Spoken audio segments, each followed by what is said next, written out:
दोस्तों, आप सभी को राधे राधे। राजू भाई यूट्यूब चैनल में आप सभी लोगों का स्वागत है। दोस्तों, बहुत ही ज्ञानवर्धक कहानी है। इस कहानी को आप अंत तक ज़रूर सुनें। हमारी कहानी आप लोगों को अच्छी लगे तो अपने दोस्तों के साथ शेयर करें और कमेंट में हर हर महादेव ज़रूर लिखें। आइए कहानी को शुरू करते हैं। दोस्तों, आप सभी को राधे राधे। हम उम्मीद करते हैं कि आप सब लोग अच्छे होंगे। दोस्तों, आज हम आपको एक बहुत ही ज्ञानवर्धक कहानी लेकर हाजिर हुए हैं। दोस्तों, अगर आपको इन संकेतों में से कोई भी संकेत आपके घर में दिखाई दे तो आपको समझ जाना चाहिए कि हमारे घर में हमारे औत पित्र नाराज हैं। आज हम आपको संकेतों के बारे में बताने जा रहे हैं। सबसे पहले हम आपको एक बात बताते हैं कि जब हमारे पित्र नाराज होते हैं तो हमारे घर में किसी भी देवी देवता की पूजा मान्य नहीं होती। जैसे कि कोई देवी देवता हमारे घर नहीं आता और हमारे घर में जो लड्डू गोपाल का भोग लगाया जाता है, उस भोग को लड्डू गोपाल कभी भी ग्रहण नहीं करते और हमारे घर में लड़ाई झगड़ा होना शुरू हो जाता है। और जब हम किसी तांत्रिक या महात्मा के यहाँ पर जाते हैं और अपने घर के बारे में पूछते हैं तो वे लोग कहते हैं कि तुम्हारे घर के जो औत पित्र हैं वो नाराज हैं, उन्हें खुश रखो तब तुम्हारे काम बनेंगे। यानी हम आपको बता दें कि बगैर औत पित्र के कोई भी देवी देवता घर में नहीं आता।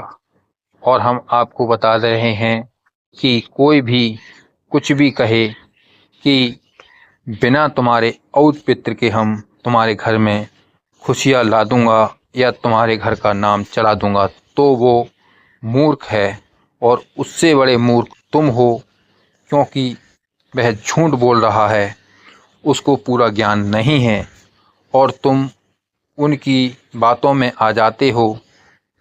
ये लोग पाखंडी होते हैं जो कि अपना भला चाहते हैं। चाहे उनकी चौकियों पर तुम हाजिरी लगाते रहो, चाहे तुम्हारे घर में आग लग जाए, उन्हें कोई फर्क नहीं पड़ता।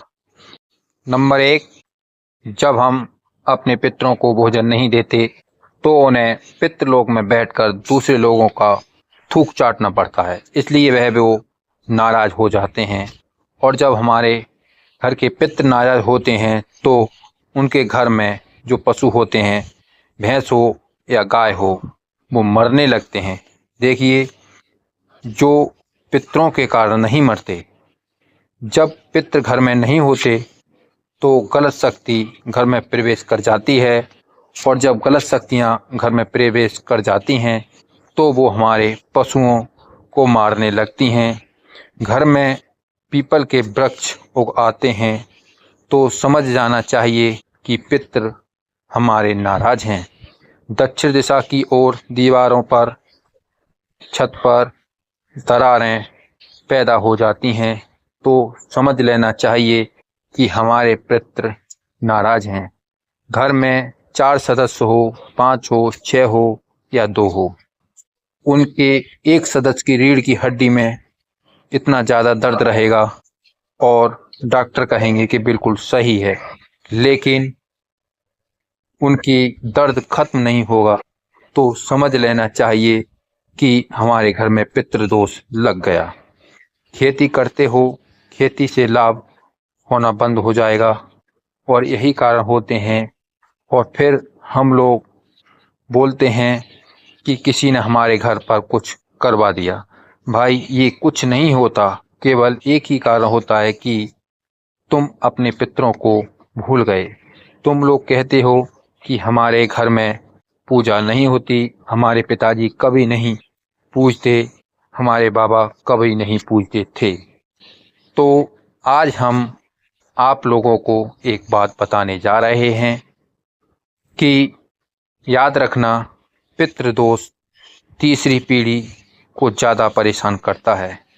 पहली पीढ़ी को पितृ थोड़े संकेत देते हैं, दूसरी पीढ़ी को पितृ बहुत ज़्यादा संकेत देते हैं और फिर तीसरी और चौथी पीढ़ी को तो पितृदोष जो होते हैं वो हाथ में कटोरा देकर रोड पर खड़ा कर देते हैं।